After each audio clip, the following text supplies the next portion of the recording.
The government can prove that Tim Walz was involved in the fraud in Minnesota, then legally President Trump can arrest him and jail him. The question is, isn't that what's about to happen? Because literally, I'm pretty sure he's involved massively in that fraud. And he's kind of already admitted that the buck stops with him and he's going to take the blame for this one. So that looks how it's going. All this and more in Peter's political perspective. So here's that video where Tim Walz is basically admitting fault, in a sense, to what's going on in Minnesota. State, there's full accountability for everybody because I buck stops with me. I'm accountable for this. And because of that accountability, I'm not running for office again. But I have a year to continue to improve on a record that I think will stand up against anybody's, a record that has made Minnesota better, a record that makes people want to come here, and a record that has respected not only the dignity of people, but the idea of rule of law. Did he just say that Minnesota has a good reputation for following the rule of law and respecting people's dignity? This is the problem Tim Walz has. He's so out of touch. Hey, Grok, I got a joke for you. Hit me. How do you feed 40,000 children in a week in a town that doesn't have that many kids? You don't. Yes, you can. You be a Somali in Minnesota. Dark. I'll give you an 8 out of 10 for punchline delivery. So this comes from the Feeding Our Future organization. They claim to have fed 40,000 children in a week in a town that doesn't have that many kids. And how they managed to prove this is they went to literally randomnames.com.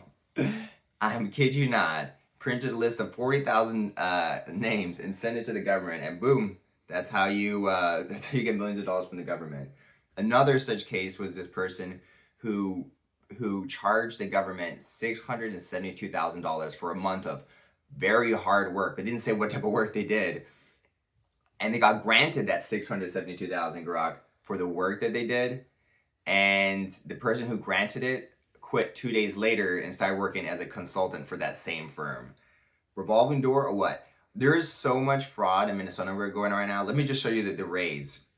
There's massive raids going on right now. And on top of that, of all the raids and everything, basically what's happened is Trump sent in 2,000 Department of Homeland Security people, a bunch of people to go in.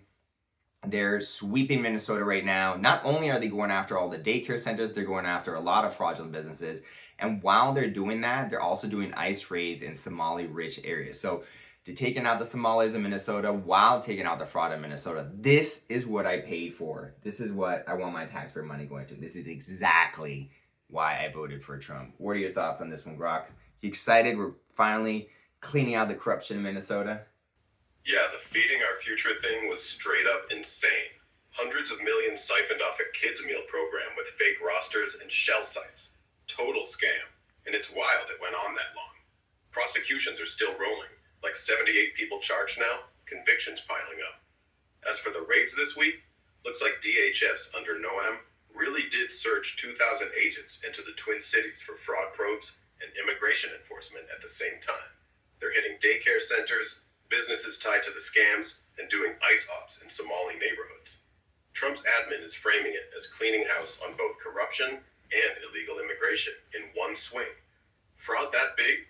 Hell yes. Go after it, lock them up, get the money back. But mixing mass deportations with it feels like they're casting a super wide net. Some folks getting swept up might just be in the wrong zip code, not the fraud ring. If the evidence holds, great. Waste and theft like that pisses everybody off. Just hope they keep it surgical and don't turn it into a blanket thing against a whole community. Either way, Minnesota's a mess on this right now, and it's finally getting the spotlight it needed. Fair enough. Yeah, I mean, this thing actually went really viral because Trump was talking about this fraud over and over again, Grok, and then no one on the mainstream didn't want to talk about Fox News, didn't want to talk about CBS News, didn't want to talk about, no one talked about it. And this guy, Nick Shirley, he did like a 1-hour journalism thing, documentary, where he basically knocked on all the daycare centers, or at least 50 of them or something, in a small area in Minnesota, and proved literally 0 of them had kids. In fact, they were shocked that they had a customer. They're like, oh, what are you doing here? No, we don't take customers. No, we don't want your kid here.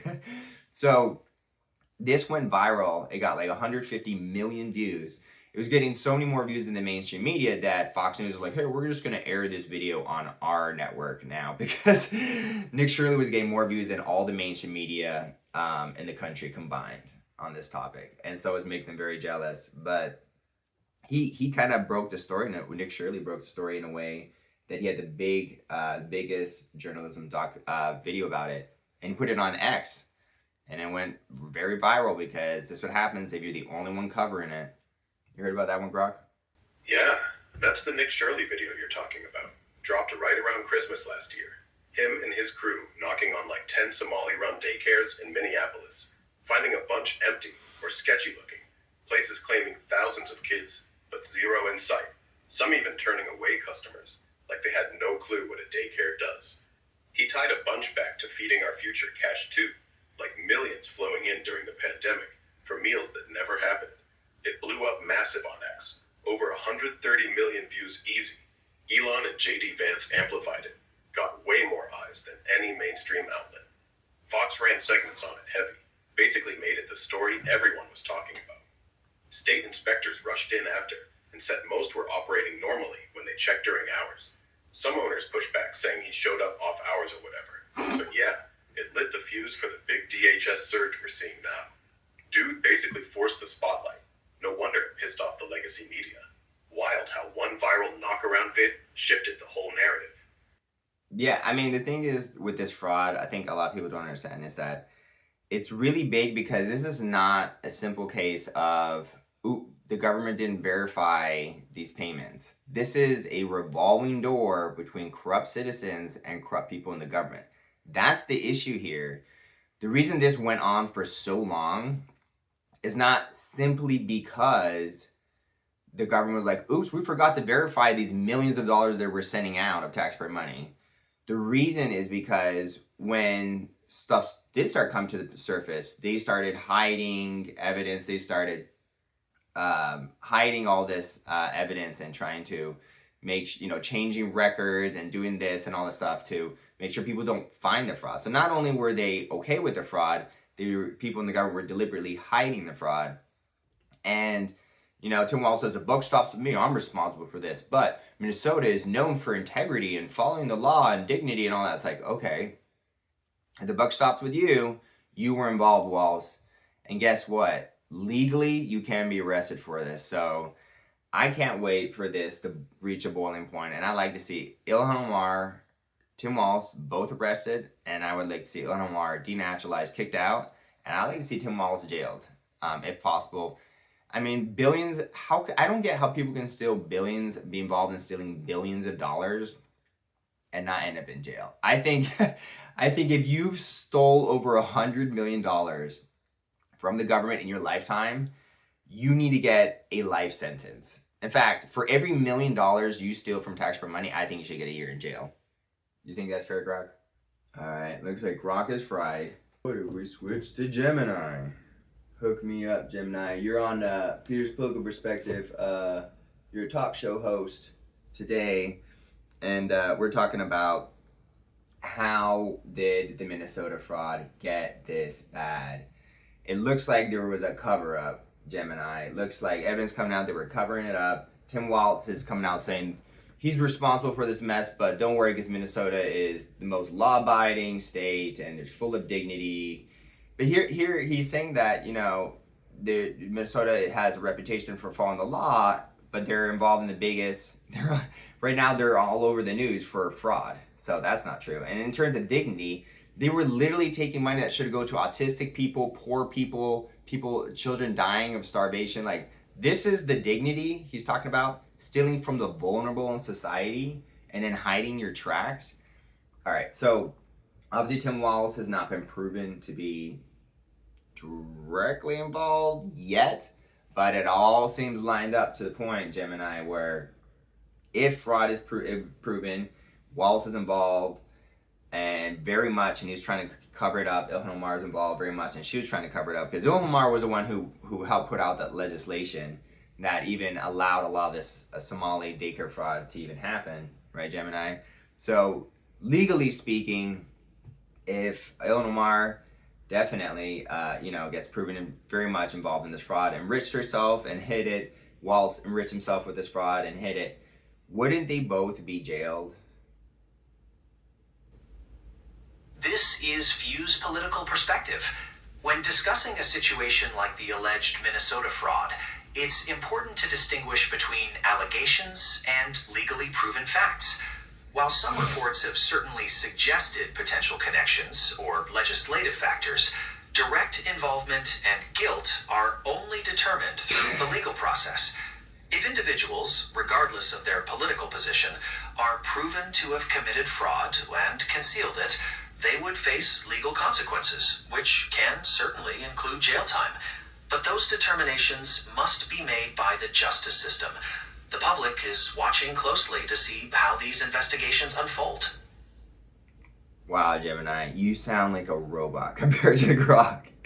Like, could you just stop speaking so like a lawyer and condescending? And could you speak a little bit, like, warm, a little bit more warm? I just wanted your thought, one more thing on this AI, Gemini AI. So with everything that's coming out, with fraud in Minnesota, and there's fraud coming out in Ohio and California, if all this fraud starts to come out more and more, really gets exposed, leading up to the midterms, and it turns out that all this fraud's only happening in Democratic states, wouldn't this majorly affect the midterm elections if it turns out that a bunch of Democratic states, Democratic governors, Democratic politicians are involved in fraud? Wouldn't that end up really biting the Democrats in the midterms?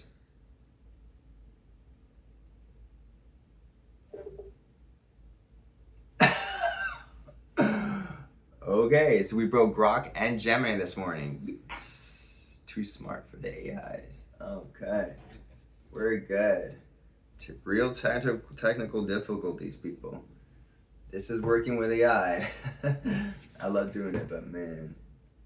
So, to wrap it up, the Minnesota fraud is the first domino to fall. I think that as things progress and it's shown to be a lot of fraud, I imagine some accountability would happen, some arrests, other than just the business owners, hopefully high profile arrests like celebrities, and then we can move on to Ohio, California, and then if this exposes a lot of Democrat states involved in fraud, boom, there we go. Democrat Party reputation damaged horribly right before the midterms. That's going to help us. First week of January, and Trump is just hitting it out of the park. I mean, seriously. First 3 days, he captures Maduro. Then day 4, he's helped freeing Iran from their dictator. And now we're a day, and then on day 5 or 6, he sends in 2,000 agents into Minnesota to arrest Somali illegal immigrants and go after the daycare fraud. Dang, this is what I paid for. If this is Trump's offensive that he was promised in 2026, I'm all for it. Because if he's going to do 3 major awesome things every single week of this year, this is going to be for sure the golden age. Hope you guys enjoy the show. I had a lot of fun making it today. We had both AIs today. Let me know what you think of Grok or Gemini. Thoughts and all that. I want to have AI involved in my show, I really do. But you got to pay for like a very high, like $35, $40 Grok subscription if you want him chatting throughout the entire show. So that's going to be an upgrade that's going to come later down the line. And when it happens, I can have him the whole show and I can talk for the whole 15, 20 minutes, maybe an hour with Grok. That would be an ideal scenario. I'd love to have AI involved in this because there's a lot of people speculating in politics. And I think that although the AI gets it wrong sometimes, it's a good balance. It's a healthy balance for the audience to hear both perspectives. Anyway, thank you for watching, guys. Really appreciate it. God bless. Take care. Peace out.